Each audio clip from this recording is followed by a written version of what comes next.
Hello friends. चलो पुराने topic से पिछले वाले लेक्चर से आज का क्लास हम कंटिन्यू कर रहे हैं। तो हमारा टॉपिक क्या था ये मैं थोड़ा सा आपको दोबारा याद दिला देता हूँ। हाँ, अब मैं आपको एक बहुत स्पेसिफिक बात बताने वाला हूँ कि ट्रांसफ़र ऑफ हीट, ये जो हम टॉपिक पढ़ रहे हैं, तो ट्रांसफ़र ऑफ हीट के जो रेडिएशन पार्ट है, इससे पहले हमने कंडक्शन और कन्वेक्शन पार्ट देखा था फ्रेंड्स। तो रेडिएशन पार्ट ये आपके 12th बोर्ड में इंक्लूडेड है। तो यहाँ से आपका 12th board according to a new book 12th board का रेडिएशन नाम का जो टॉपिक है वो स्टार्ट हो जा रहा है फ्रेंड्स। तो आप थोड़ा सा केयरफुली अब इसको पढ़ेंगे। आपका नया बुक जो आया है वो फिलहाल पीडीएफ फॉर्म में है, तो वो भी इस लेक्चर होने के बाद आप उस बुक को भी पढ़ के देखेंगे। वो भी पेज नंबर 64 के एंड से, जहाँ से absorption, reflection and transmission of heat radiations लिखा हुआ है। आप वहाँ से इसको पढ़ना स्टार्ट करोगे। तो रेडिएशन का कुछ जो इंट्रोडक्टरी पार्ट है वो मैंने कल भी आपको समझाया था।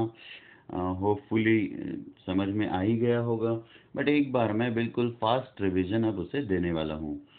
फ्रेंड्स देखिए, मान के चलते हैं रेडिएशन सबसे पहले तो क्या है। तो कोई भी जो हॉट बॉडी है, हम यहाँ पे क्या लिखने जा रहे हैं, हॉट बॉडी, है ना।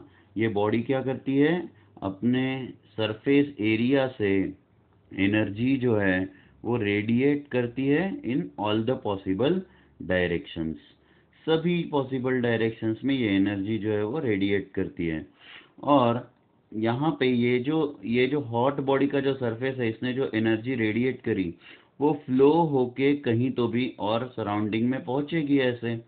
तो ये जो है किस फॉर्म में फ्लो हो रही है दोस्तों, ये हो रही है इलेक्ट्रोमैग्नेटिक वेव्स के फॉर्म में फ्लो हो रही है ना। और इसीलिए ये जो एनर्जी जो फ्लो हो रही है या ट्रांसफ़र हो रही है वो ईएम वेव्स के फॉर्म में हो रही है। और बस इस एक वजह से इस टाइप ऑफ ट्रांसफ़र को मीडियम की ज़रूरत नहीं होती। मतलब रेडिएशन जो टाइप ऑफ ट्रांसफ़र है ना एनर्जी का, उसे उसमें किसी भी मटेरियल मीडियम की ज़रूरत नहीं होती। हो क्या रहा है, बहुत सिंपल, एक बॉडी ली हमने, वो बॉडी काफ़ी हॉट है सराउंडिंग से, और इसलिए इस बॉडी ने क्या कर दिया, अपनी एनर्जी जो है वो इलेक्ट्रोमैग्नेटिक वेव्स के फॉर्म में रेडिएट करने लगा या एमिट करने लगा। इसी फंडे को हम रेडिएशन कहते हैं। इसके कुछ हमने कैरेक्टरिस्टिक कल देखे थे कि material medium is not required, मतलब बिना किसी मीडियम के भी रेडिएशन जो है वो फ्लो हो सकता है, जो कि कंडक्शन और कन्वेक्शन में नहीं हो सकता। अच्छा दोस्तों, इसका एग्जाम्पल हमने क्या देखा था, अरे भाई इसका एग्जाम्पल देखा था कि सन जो है वो काफ़ी गर्म है और वो अपने चारों तरफ, सभी तरफ, नॉट चारों तरफ, ऑल द पॉसिबल डायरेक्शन में जो है एनर्जी रेडिएट कर रहा है। सन से काफ़ी दूर कहीं तो भी हमारी छोटी सी अर्थ है ना। और यहाँ पे जो है ये रेडिएशन पहुँचा तो हमें धूप लगती है, उसमें गर्मी भी होती है। तो ये तो यार विदर्भ वाले बहुत अच्छे से जानते हैं कि धूप लगती है और गर्मी होती है। I don't have to explain this, but हम शायद ये अब पैदाइशी जानने लगे कि धूप क्या होती है ना, जादू से भी ज़्यादा। नाउ लेट अस सी कि सन से जो एनर्जी अर्थ तक पहुंची, बीच में क्या था, वैक्यूम था दोस्तों। और वैक्यूम मतलब कोई मीडियम था ही नहीं। फिर भी जो सन से निकली हुई जो गर्मी है, जो हीट एनर्जी है, वो अर्थ तक पहुंची, और ऐसी ज़बरदस्त पहुंची कि हमारा पूरा पसीना अब निकल रहा है। जब आप लेक्चर सुन रहे हो तब भी शायद ये गर्मी आप फेस कर ही रहे हो। Now you get this point के material medium is not required for the radiation type of transfer of heat। दूसरा एक highlighted point हमने कल देखा था, और वो ये था कि radiation जो है flows in the form of electromagnetic waves. और क्योंकि इलेक्ट्रोमैग्नेटिक वेव के फॉर्म में ये रेडिएशन फ्लो होता है, आपको ध्यान में रखना है कि ये fastest type of heat transfer है। तो इसका हाईलाइट क्या हुआ इस सेंटेंस का, फास्टेस्ट हीट ट्रांसफर। तो हीट ट्रांसफर के 3 किस्से हमने पढ़े, कंडक्शन, कन्वेक्शन, और अब जो हम पढ़ रहे हैं वो तीसरा है आपका रेडिएशन। तो ये है कल का फटाफट में आपका रिवीजन पुरानी क्लास का। या रेडिएशन को मैं थोड़ा सा वैसे भी अलग से एक टॉपिक में लेना चाहता था, इसीलिए हमने इसको थोड़ा ब्रीफली डिस्कस कर लिया है फ्रेंड्स। नाउ अब हम देखने जा रहे हैं कि किस तरीके से जो है आपका रेडिएशन का थ्योरी आगे बढ़ता है। तो यहाँ एक बात हमें कुछ समझनी है कि चलो एक हेडिंग हम यहाँ पे पुटअप कर लेते हैं फ्रेंड्स, और वो हेडिंग है आपका, एक सेकेंड,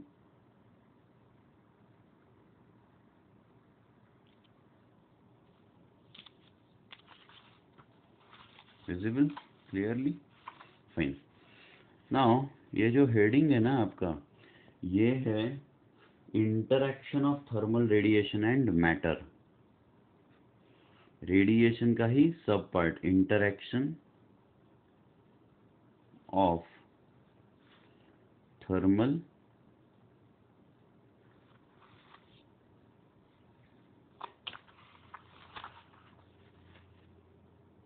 रेडिएशन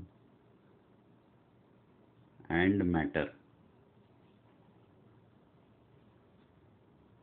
दोस्तों एक बात मैं बता दूं आपको यहाँ पे कि ये पुराना सिलेबस और नया सिलेबस में बहुत कुछ फर्क नहीं आया है, बिल्कुल एक जैसा ही है। बट आपको अभी पढ़ना तो न्यू बुक से है, तो उसी की लैंग्वेज यूज़ करना भी ज़रूरी होगा। एक बात मैं आपको समझा दूं कि रेडिएशन को पढ़ने से पहले, जैसे इसमें जो इम्पोर्टेंट टॉपिक्स होते हैं वो है हमारे स्टेफन्स लॉ है या ब्लैक बॉडी रेडिएशंस है। तो इससे पहले हमें कुछ बेसिक डेफिनेशंस हमें देखने होंगे, और ये interaction of thermal radiation and matter topic में हम कुछ बेसिक टर्म्स ही देखने जा रहे हैं। तो आप थोड़ा सा कंसंट्रेट हो जाइए अभी इस क्लास में, क्योंकि जो है बेसिक चीज़ें अगर आपको बिल्कुल समझ में नहीं आई या कुछ अगर उसमें दिक्कत रह गई तो फिर बहुत डिफ़िकल्ट हो जाएगा आपको आगे का चैप्टर समझाना मेरे लिए। तो interaction of thermal radiation and matter में इसका मतलब क्या हुआ? थर्मल रेडिएशन मतलब हीट वाला जो रेडिएशन है वो जब किसी मैटर के ऊपर इंसिडेंट होता है या उस पर पहुंचता है, तो वो हीट रेडिएशन इस मैटर के साथ किस तरीके से इंटरैक्ट करता है ना। तो देखिए ये ना कैमरा खुद सेल्फ एडजस्ट होते रहता है, जैसे पेन लेकर आऊँ तो थोड़ा सा ब्लर होने लगता है। मान के चलते दिस इज ए बॉडी,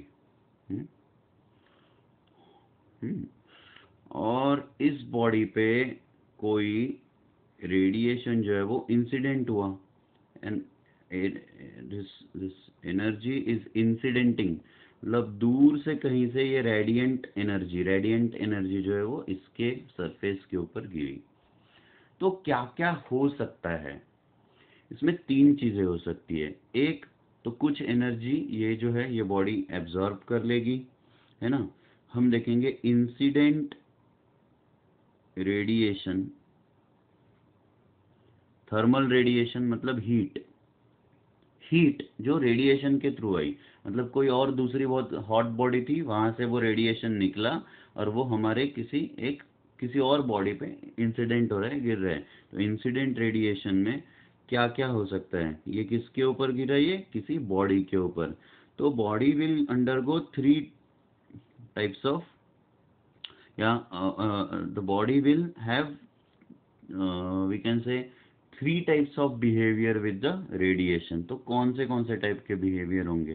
पहला होगा कुछ एनर्जी जो है ये बॉडी एब्जॉर्ब कर लेगी, है ना, energy will B absorbed by the body. दूसरा क्या करेगी? तो इसमें से कुछ एनर्जी रिफ्लेक्ट कर देगी दोस्तों, है ना। यहाँ पे कुछ एनर्जी गिरी, तो मैं एक एग्जांपल लेता हूँ। ऐसा बस मान के चलते कि 100 जूल ऑफ एनर्जी जो है यहाँ पे इंसिडेंट हुई थी, उसमें से क्या किया बॉडी ने? 20 जूल जो है वो एनर्जी एब्जॉर्ब कर ली, और जो 30 जूल जो एनर्जी है वो उसने रिफ्लेक्ट कर दी। 100 में से 20 एब्जॉर्ब करी, मतलब कुछ पार्ट जो है वो एब्जॉर्ब कर लिया, है ना, कुछ पार्ट जो है वो रिफ्लेक्ट कर दिया। और some part of energy will be transmitted, मतलब वो अपने थ्रो भेज देगी। लाइक ग्लास है, अगर किसी कांच पे अगर कोई एनर्जी गिरेगी तो वो क्या कर देगा, ट्रांसमिट कर देगा, है ना। तो energy is absorbed, reflected back and transmitted. तो ये देखो 20 जूल ऑफ एनर्जी एब्जॉर्ब करी 100 में से, 30 जूल रिफ्लेक्ट करी, और क्या होगा, तो some part of energy will be transmitted, मतलब बची हुई कितनी एनर्जी है दोस्तों, 50 जूल इज ट्रांसमिटेड, है ना। तो some part of energy absorbed, some part of energy reflected, some part of energy transmitted. तो हम बोलेंगे इंसिडेंट रेडिएशन में कितनी एनर्जी थी, तो अब मैं एक्चुअल में ले आ रहा हूँ कि Q amount of energy incident हुई थी। कितनी अमाउंट ऑफ एनर्जी गिरी थी बच्चों, यहाँ पे इंसिडेंट हुई थी क्यू अमाउंट ऑफ।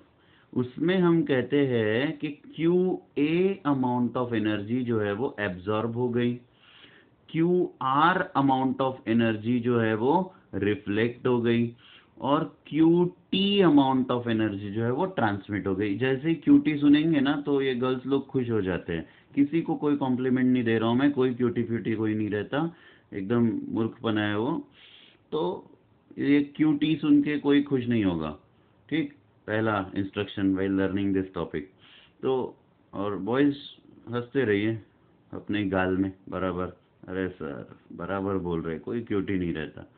तो यहाँ पे आते हैं कि इंसिडेंट रेडिएशन मतलब कितनी टोटल एनर्जी इस पे इंसिडेंट हुई, Q amount of energy incident हुई, उसमें से कुछ एनर्जी जो है वो एब्जॉर्ब हो गई, तो हमने कहा कि Q A amount of energy absorb हुई, Q R amount of energy reflect हुई, और Q T amount of energy transmit हुई, है ना। तो एब्जॉर्ब्ड हम मानेंगे, रिफ्लेक्टेड हम मानेंगे, और ट्रांसमिटेड।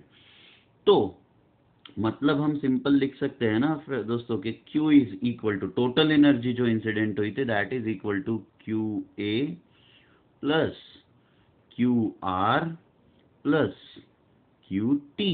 हाँ, फिर एक बार लड़कियां हंसने लगी। नाउ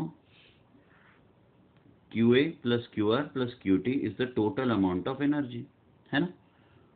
अब देखिए अगर मैं इसको डिवाइडेड बाय क्यू कर देता हूं, है ना, तो क्या हो जाएगा, ये क्यू अपॉन क्यू हो जाएगा दोस्तों 1, ये होगा आपका Q A by Q plus Q are upon Q plus Q T upon Q. आप मुझे बताइए ये जो है ना, अब आपको थोड़ा सा समझा देता हूँ, ये जो रेशो है ना आपका Q A upon Q, Q A upon Q जो है इसको कहते हैं ए, और इसका नाम है कोइफिशिएंट ऑफ एब्जॉर्प्शन। अच्छा दोस्तों, ये कोइफिशिएंट ऑफ एब्जॉर्प्शन को हम कैसे डिफाइन करें, अरे बहुत आसान है, बहुत ज़्यादा आसान। कोइफिशिएंट ऑफ एब्जॉर्प्शन को डिफाइन करना क्यों आसान है, क्योंकि ये क्या होगा, amount of, it is a ratio of, क्या है दोस्तों, it is A ratio of, मैं एक बार लिख दे रहा हूं यहाँ पे, ratio of amount of energy absorbed to the energy incident over body, incident over body। तो इसका मतलब क्या हुआ, एकदम सिंपल लैंग्वेज में इसका मतलब हुआ कि कितनी एनर्जी एब्जॉर्ब हुई, उसमें से कितनी, मतलब कितनी एनर्जी इंसिडेंट हुई थी और उसमें से कितनी एनर्जी एब्जॉर्ब हो गई। मतलब अगर 100 जूल ऑफ एनर्जी इंसिडेंट हुई थी पर उसमें से सिर्फ 20 जूल ऑफ एनर्जी अगर जो है वो एब्जॉर्ब हो गई, तो ए का जो वैल्यू है वो काफी कम होगा। और ए ये जो है कोएफिशिएंट ऑफ एब्जॉर्प्शन जो है दोस्तों वो हर बार 0 से 1 में ही वैरी करेगा, क्योंकि ऐसा नहीं हो सकता कि क्यूए अमाउंट मतलब ज़्यादा एनर्जी एब्जॉर्ब हो गई जितनी की गिरी थी उससे भी, मतलब 100 जूल ऑफ एनर्जी आई और उसमें से 120 जूल एनर्जी एब्जॉर्ब हो गई, ऐसा तो नहीं हो सकता। मतलब आपको कभी हमने कहा कि भाई आपके पास 4 आम थे और आपने 10 खा लिए, अरे थे ही 4 तो 10 खाओगे कैसे, तो 4 में से 4 खा सकते हो, मतलब 100% एब्जॉर्ब कर लिया। 4 में से 3 खा सकते हो, 4 में से 2 खाओगे तो 50% हो जाएगा, 4 में से, है ना, या कोई कुछ खाओगे ही नहीं आप तो 0% हो जाएगा। तो आपको ये बात ध्यान में रखना है कि टोटल एनर्जी में से कितनी एनर्जी एब्जॉर्ब हुई, इसका रेशो ही आपका कोएफिशिएंट ऑफ एब्जॉर्प्शन होता है फ्रेंड्स। तो इस तरीके का डेफिनेशन अब बार बार बनते रहेगा दोस्तों। चलो मैं ये वाली स्पेस भी यहाँ पे यूटिलाइज करने वाला हूँ, क्योंकि पेपर है, सेव द ट्रीज वाला चल ही रहा है, तो बिल्कुल ज़्यादा कागज़ हम यूज़ नहीं करेंगे। तो दूसरा आएगा आपका, ये देखो यहाँ पे जो है हमने क्यू ए अपॉन क्यू देख लिया। अब दूसरी टर्म देखते हैं हम, क्यू आर अपॉन क्यू। तो यहाँ पे क्यू आर अपॉन क्यू जो है इसको कहते हैं कोएफिशिएंट ऑफ रिफ्लेक्शन, है ना। नाम क्या है इस बंदे का, वो है कोएफिशिएंट ऑफ रिफ्लेक्शन। और इसका फिर से डेफिनेशन क्या होगा, it is a ratio of amount of energy reflected back into the surrounding to the amount of energy incident over the body. मतलब ये एक बॉडी थी, इस पे कितनी एनर्जी इंसिडेंट हुई थी, क्यू अमाउंट ऑफ एनर्जी, इसमें से कुछ एनर्जी एब्जॉर्ब हो गई, कुछ ट्रांसमिट हो गई, तो कितनी एनर्जी रिफ्लेक्ट हुई, जो रिफ्लेक्टेड एनर्जी है, कितनी एनर्जी रिफ्लेक्ट हुई वापस चली गई, दैट अमाउंट ऑफ एनर्जी। तो amount of energy reflected back upon total amount of energy incident over the body is called as coefficient of reflection, है ना। इसी को दूसरा नाम है रिफ्लेक्टेंस। और आप समझ रहे हो कि दोनों ही एनर्जी के रेशोज हैं, तो इनका कोई यूनिट नहीं होता कोएफिशिएंट ऑफ रिफ्लेक्शन का वगैरह। अच्छा दोस्तों, यहाँ पे तीसरी टर्म क्या थी, क्यू टी बाई क्यू, है ना। तो यहाँ पे जब हम Q of T upon Q लिखेंगे तो ये होगा आपका coefficient of transmission, coefficient of transmission दोस्तों। चलो यार, ट्रांसमिशन, कोएफिशिएंट ऑफ ट्रांसमिशन। तो यहाँ पे हमें ए स्मॉल आर और स्मॉल टी, ए इसी इक्वेशन में आप सबको पुटअप कर लीजिए। क्यू ए बाई क्यू क्या था, A, Q R by Q R, Q T by Q T. तो 1 इज इक्वल टू, मतलब एल एच एस को सेम रखा, is equal to A plus R plus T. मतलब total जो है आपके सभी कोएफिशिएंट्स का जो एडिशन होगा वो हो जाएगा ए प्लस आर प्लस टी। अब यहाँ हमें कुछ बेसिक टर्म्स की डेफिनेशंस देखनी है, और वो है, सबसे पहली है दोस्तों, एथरमनस बॉडी, एथरमनस, है ना। तो एथरमनस बॉडी मतलब क्या होता है, ये मैं आपको थोड़ा सा पहले समझा देता हूँ। इसी का दूसरा नाम जो है वो ओपेक बॉडी भी रहता है ना। तो एथरमनस सब्सटेंस बोल दो, बॉडी बोल दो, जो कुछ है, एथरमनस सब्सटेंस, इसी को दूसरा कहते हैं opaque to heat, opaque to heat. इसका क्या मीनिंग है मैं आपको समझा देता हूँ पहले। एथरमनस सब्सटेंस का मीनिंग होता है कि ऐसी बॉडी जो हीट को बिल्कुल ट्रांसमिट ना होने दे, है ना। एथरमनस सब्सटेंस लिख दूं या चलो एक नया इस पे ले लेते हैं हम इसको।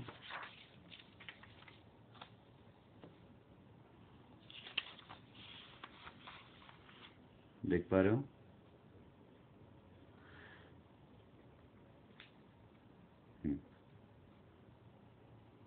हो जाए भाई जल्दी एडजस्ट। हाँ, तो एथरमनस सब्सटेंस, तो फ्रेंड्स एथरमनस सब्सटेंस क्या होता है, तो ऐसा सब्सटेंस जो हीट को बिल्कुल भी ट्रांसमिट ना होने दे, substance which does not transmit thermal energy. ऐसा सब्सटेंस जो थर्मल एनर्जी को बिल्कुल भी ट्रांसमिट नहीं होने देता। आसान भाषा में कहे, बिल्कुल इन सिंपल, तो कोएफिशिएंट ऑफ ट्रांसमिशन 0 है, क्योंकि कोएफिशिएंट ऑफ ट्रांसमिशन क्या था आपका, क्यू टी बाई क्यू, और क्यू टी मतलब अमाउंट ऑफ एनर्जी जो है वो ट्रांसमिट हो गई। अब यही 0 कर दोगे तो डिनोमिनेटर में कुछ भी रख दो, न्यूमरेटर 0 हो गया, क्यू टी 0 हो गया, तो ये क्या हो जाएगा, कोएफिशिएंट ऑफ ट्रांसमिशन 0। इसी का एक सेकेंडरी मीनिंग है कि इसमें सिर्फ और सिर्फ एब्जॉर्प्शन और रिफ्लेक्शन पॉसिबल है, और उन दोनों का ही एडिशन क्या हो जाएगा दोस्तों, 1 होने वाला है। तो QT by Q is equal to T equal to 0 which corresponds A plus R is equal to 1, क्योंकि T को जो है हमने 0 रख दिया। तो ऐसे substances which are opaque to the heat, opaque to the heat मतलब जो बिल्कुल भी हीट को ट्रांसमिट नहीं होने देते। आप इसको एक तरीके से एग्जाम्पल में वुड ले सकते हो, है ना। वुड जो है वो बिल्कुल भी, वाटर ले सकते हो, लैम्प ब्लैक समझ सकते हैं, आयरन या कॉपर। एग्जाम्पल लिख दूं क्या कुछ, लाइक वुड, आयरन, कॉपर, है कि नहीं, या लैम्प ब्लैक मतलब मराठी में अगर हम बोलेंगे दिव्याची काजळी, दिव्याला जे काजळ बनतं ना त्याला म्हणतात लैम्प ब्लैक। तो मैं यहाँ पे लिख देता हूँ लैम्प ब्लैक। मेरे को नहीं पता हिंदी में क्या बोलते हैं भाई, दिए का जो कालापन आता है उसको कहेंगे लैम्प ब्लैक। तो would, iron, copper, lamp black, water. Water is also a etherminous substance which does not transmit the heat. तो ये हो गया आपका एथर्मनस सब्सटेंस का कॉन्सेप्ट। दूसरा जो है वो है डाई एथर्मनस कहते हैं इसको, डाई एथर्मनस सब्सटेंस। तो दोस्तों डाई एथर्मनस सब्सटेंस आप समझ चुके हो कि क्या होने वाला है, कि the substances which are transparent to heat radiations, है ना, जिसमें से जो है हीट रेडिएशन पूरे पास हो सकते हैं, पूरे ये हो सकते हैं, मतलब फ्लो हो सकते हैं। तो इसको हम कहेंगे डायथर्मनस सब्सटेंसेस। तो डायथर्मनस सब्सटेंस में क्या होगा, ट्रांसमिशन कोएफिशिएंट ऑफ ट्रांसमिशन जो है वो T will not be equal to 0, है ना। ये एक इम्पोर्टेंट मुद्दा होगा कि डायथर्मस सब्सटेंस, हम एक बार लिख देते हैं substances which allows the transmission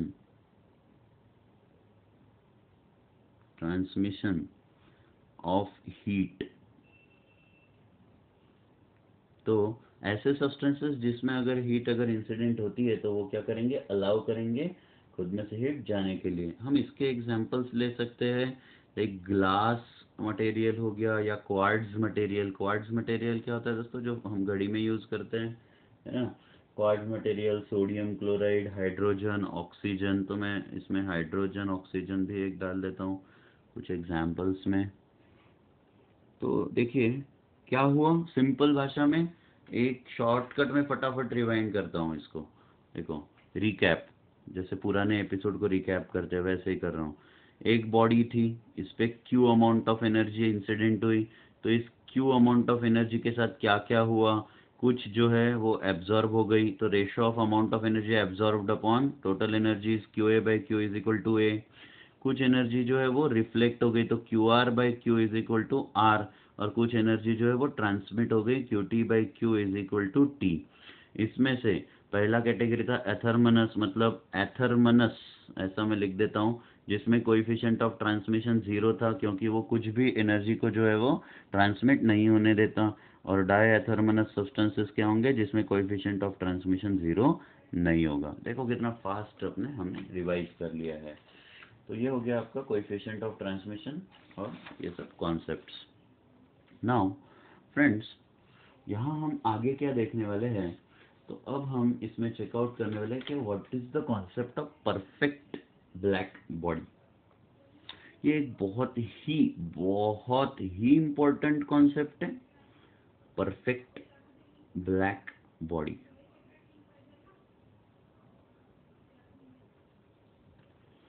पर इसको समझने से पहले जो है हम कुछ और बेसिक बिल्कुल फंडामेंटल्स इस बारे में समझ लेते हैं कि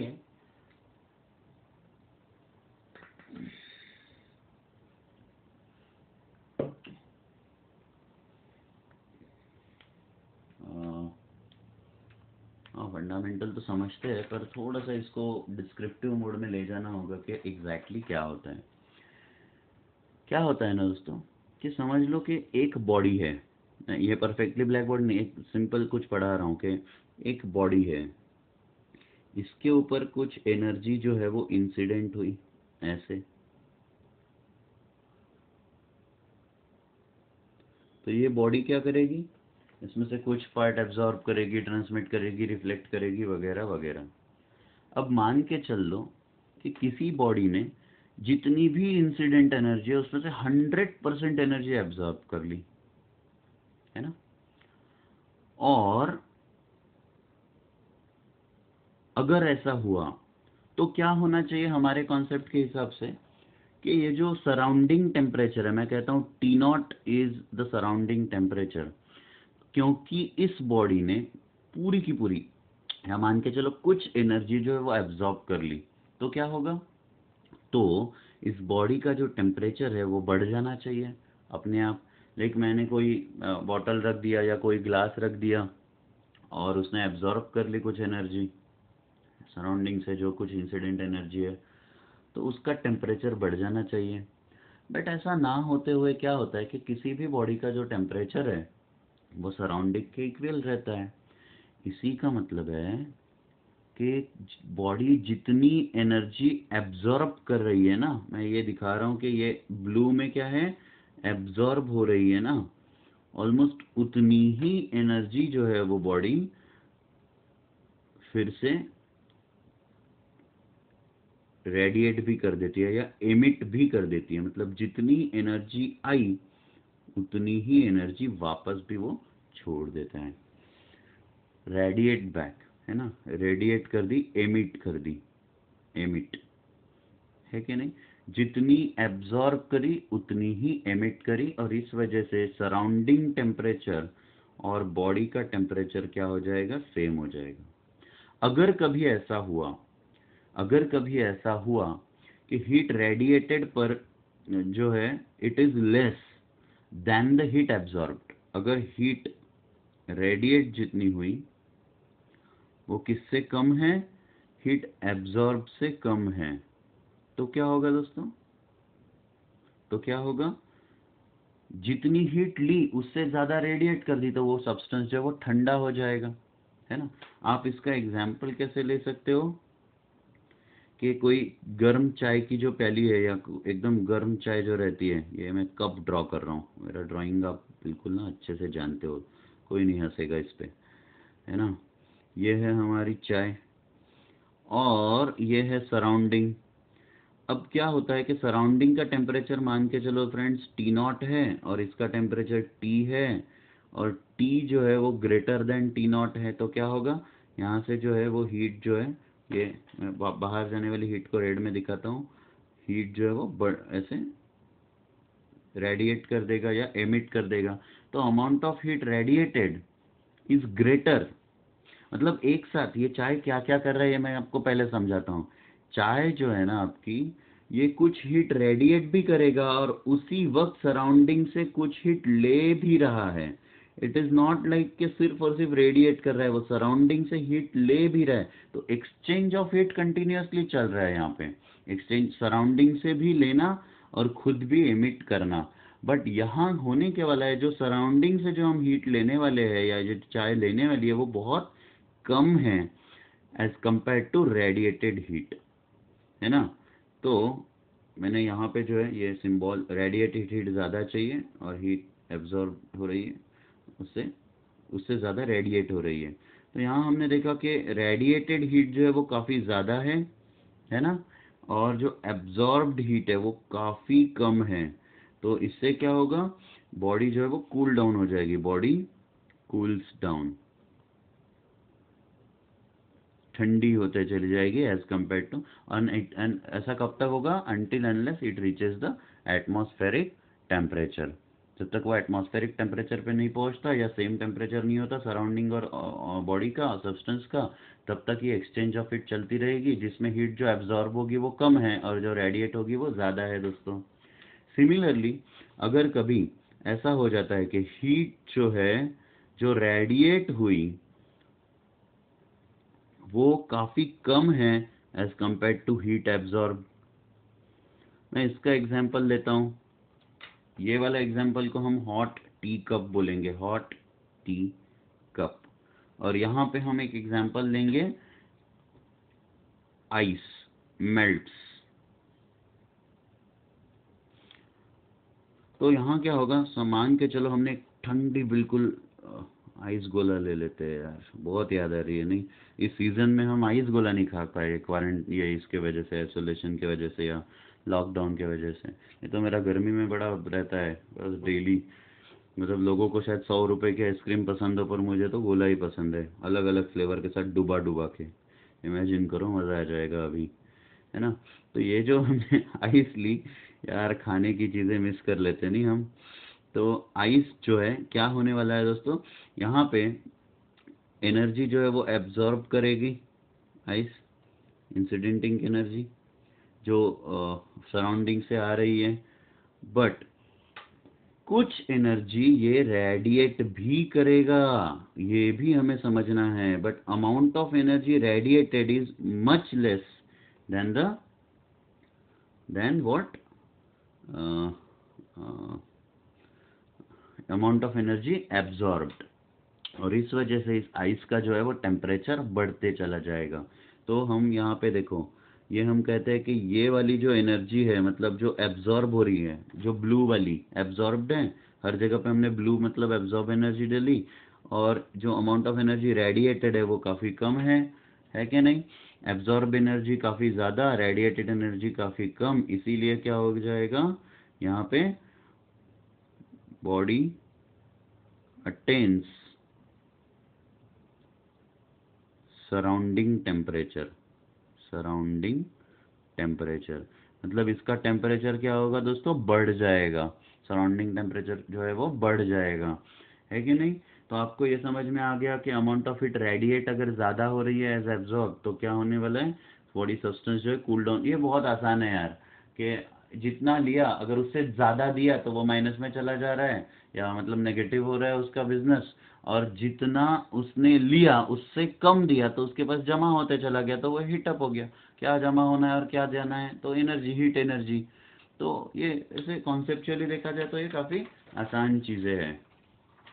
तो यहाँ हमने देखा कि ये कॉन्सेप्ट क्या है। अब आते हैं हम एक्चुअल में परफेक्टली ब्लैक बॉडी के कॉन्सेप्ट पे, परफेक्ट ब्लैक बॉडी। तो दोस्तों देखते हैं perfect black body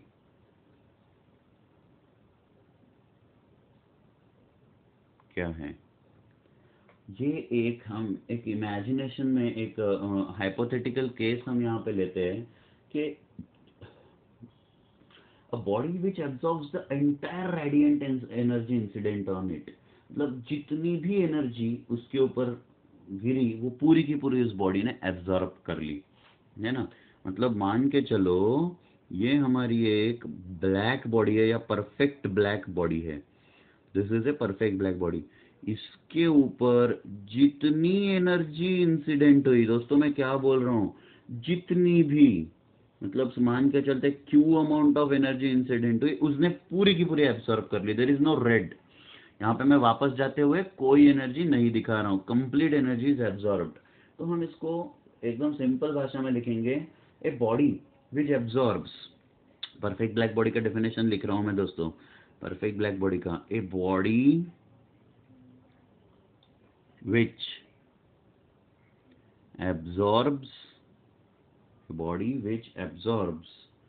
entire energy incident on it, entire मतलब कंप्लीट, और कौन सी वाली, रेडिएंट वाली, जो रेडिएट होके आई है, radiant energy incident on it, incident on it. A body which absorbs entire radiant energy incident on it is called as perfectly black body। अगर ऐसा है दोस्तों, तो एक बात हमें समझनी होगी कि यहाँ पे जितनी भी एनर्जी इंसिडेंट हुई अगर उसने पूरी की पूरी एब्जॉर्ब कर ली, तो इसका कोएफिशिएंट ऑफ एब्जॉर्प्शन क्या हुआ, 1 हुआ। कैसे, कोएफिशिएंट ऑफ एब्जॉर्प्शन क्या होता है, amount of energy absorbed upon incident energy. अब भाई जितनी इंसिडेंट हुई वो पूरी की पूरी एब्जॉर्ब ही हो गई, कुछ उसमें और कोई स्कोप बचा ही नहीं, ना रेडिएट हुई ना ट्रांसमिट हुई।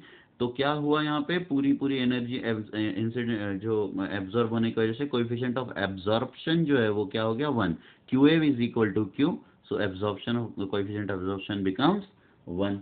ये हमने यहाँ पे समझ लिया, this is a perfectly black body. और any surface that absorbs all the energy incident on it and does not reflect any energy, therefore it appears black, क्योंकि कोई रिफ्लेक्टेड एनर्जी है ही नहीं।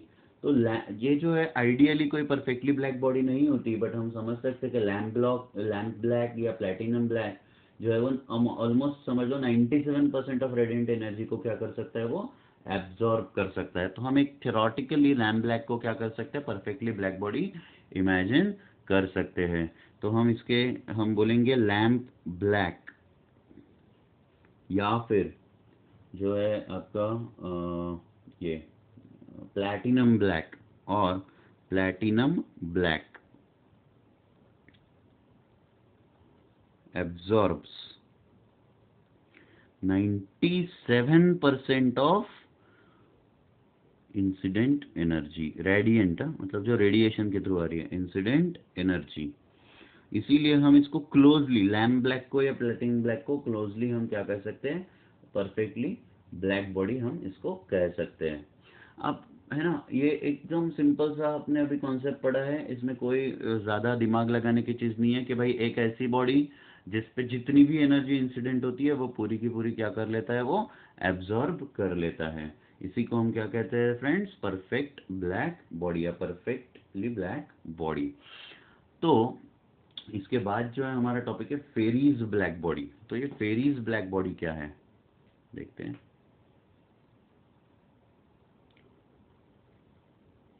फेरीज ब्लैक बॉडी, हम फेरी नाम के scientist ने एक मतलब क्योंकि परफेक्टली ब्लैक बॉडी एग्जिस्ट नहीं करती नेचर में, तो उन्होंने क्या किया, एक एक्सपेरिमेंट के थ्रू एक आर्टिफिशियली ऐसी बॉडी जनरेट करने की कोशिश करी जो पूरी की पूरी जो है एनर्जी एब्जॉर्ब कर लेता है। तो ये क्या करता है, एक डबल वॉल्ड सिलेंडर है, मतलब ये एक outer wall sorry inner wall and this one is a outer wall. मेरा ड्राइंग पहले से बुरा है, आप चाहो तो पीडीएफ में अपना टेक्स्ट बुक देख सकते हैं। और यहाँ पे इसने क्या किया, एक ऐसे ब्लॉक लगा दिया जो कि रिफ्लेक्टर है, ऐसे थोड़ा सा मतलब एंगल के साथ। अब होने क्या वाला है, यहाँ से कुछ एनर्जी इंसिडेंट होगी, हम कहेंगे यहाँ से क्या हो रहा है बेटा, इंसिडेंट रेडिएशन है, इंसिडेंट रेडिएशन। और ये क्या है, ये है आपकी डबल्ड वॉल। मतलब ये क्यों, क्योंकि सराउंडिंग से आप समझ सकते हो कि ये कोई भी हीट रेडिएट इस बॉडी के थ्रू, मतलब ऐसा ना हो कि यहाँ से कोई एनर्जी आई और इसी से रेडिएट होके बाहर निकल गई, ऐसा नहीं होना चाहिए। इसके लिए डबल वॉल्ड, और इसके अंदर क्या भर देते हैं हम, दो वॉल्स के बीच में एथर्मनस सब्सटेंस मतलब ओपेक बॉडी जो है वो भर देते हैं। और इसके आउटर सरफेस को हमने क्या किया, सिल्वर पॉलिशिंग। सिल्वर पॉलिशिंग की वजह से क्या होता है, जो बाहर से जो कोई भी एनर्जी आई वो रिफ्लेक्ट होके चली गई। तो सिल्वर पॉलिशिंग कर दी हमने आउटर सरफेस को, है ना, लाइट कलर से। और इसको हम कहेंगे कोनिकल प्रोजेक्शन दोस्तों, कोनिकल प्रोजेक्शन। हाँ, यहाँ पे ये जो आपका इनर सरफेस है ना, इसको हम लैंप ब्लैक लगा देते हैं, लैंप ब्लैक। तो आपकी फेरीज ब्लैक बॉडी है क्या, it consists of a double walled hollow sphere having tiny hole और aperture, and through which what will happen, इस टाइनी होल से क्या होने वाला है, incident energy will incident, the space between the walls is evacuated and outer surface of the sphere is silvered. The inner surface of sphere is coated with lamp black. There is a conical projection on the inner surface of sphere opposite to the aperture. The projection what ensures it? ये जो आपका projection है वो क्या ensure करता है, that कोई अगर ऐसे perpendicularly energy है तो वैसे कैसे रिफ्लेक्ट ना हो जाए, वो रिफ्लेक्ट होके क्या होगी, अब दोबारा ऐसे। मैं यहाँ पे एक नई डायग्राम ले लेता हूँ समझाने के लिए। मान के चलते कि ये है आपकी फेरीज ब्लैक बॉडी, है ना, यहाँ पे ऐसे लैम्प ब्लैक है। अब देखो क्या होने वाला है, मैं आपको समझाता हूँ कि यहाँ पे हमने ऐसा एक ब्लॉक लगा दिया, यहाँ से जो कोई एनर्जी इंसिडेंट हुई वो रिफ्लेक्ट होके इस पे गिरेगी, तो इसकी 97 से 98% ऑफ एनर्जी जो है वो लैम्ब्लैक एब्जॉर्ब कर लेगा। फिर ये जो बची हुई 3% एनर्जी है वो यहाँ पे गिरेगी रिफ्लेक्ट होके, तो क्या होगा, उस 3% की 97% एनर्जी यहाँ पे एब्जॉर्ब हो जाएगी, फिर यहाँ से रिफ्लेक्शन होके वो यहाँ पे जाएगा, तो उसके बचे तो ऑलमोस्ट 100% ऑफ एनर्जी जो है वो यहाँ पे वो एब्जॉर्ब कर लेता है। तो यहाँ से कोई भी जो आपकी मतलब जो इंसिडेंट एनर्जी जो अंदर आई थी इस एपर्चर से, वो बाहर नहीं जा पाती। और एक बात, तो ब्लैक बॉडी किसको कहेंगे दोस्तों? ब्लैक बॉडी हम इस पूरे के पूरे इंस्ट्रूमेंट को नहीं कहते, ब्लैक बॉडी हम कहते हैं ये जो मैं रेड में जो दिखा रहा हूँ ना, ये जो बस मुंह है, ये जो इसका ओपनिंग है, कैविटी है ना, बस इसको, क्योंकि हमें क्या दिख रहा है कि बस यहाँ से जितनी भी एनर्जी अंदर जाती है वो पूरी की पूरी एब्जॉर्ब हो जाती है, तो only opening of this whole system is called as black body. तो एरिया ऑफ ब्लैक बॉडी क्या होगा? Only opening of the black body. कितना हमने कहा कि पूरे फिर इस ब्लैक बॉडी का एरिया कितना है? तो बस जितने का हमने एपर्चर रखा है वो, क्योंकि जितनी एनर्जी एपर्चर में से गई है ना, बस वही रिफ्लेक्ट हो ही नहीं पाई या कभी वापस आ ही नहीं पाई, पूरी की पूरी एब्जॉर्ब हो गई। ये है दोस्तों आपकी फेरिस ब्लैक बॉडी। मैं आपको बार बार बता रहा हूँ कि एक बार आप टेक्स्ट बुक के थ्रू जरूर जाइए, ये पूरी थ्योरी डिटेल में रीड आउट करिए, आपको और अच्छे से समझ में आएगा पूरा का पूरा टॉपिक। और ये जो है पेज नंबर 64, 65 और 66 पे होगा, है ना। 66 में जो है वो आखिरी का पैराग्राफ होगा, similar working can be achieved using cavity radiator वगैरह। लगे तो आप उतने टॉपिक को छोड़ दीजिएगा, कोई फर्क नहीं पड़ेगा, आखिरी वाला पैराग्राफ बस फेरिस ब्लैक बॉडी का। बट अदरवाइज आपको ये सब कुछ पढ़ना है और बहुत अच्छे से line by line word to word पढ़ के मुझे बताना है कि आपको समझा या नहीं समझा। सो आज का लेक्चर हम यहाँ पे स्टॉप करते हैं।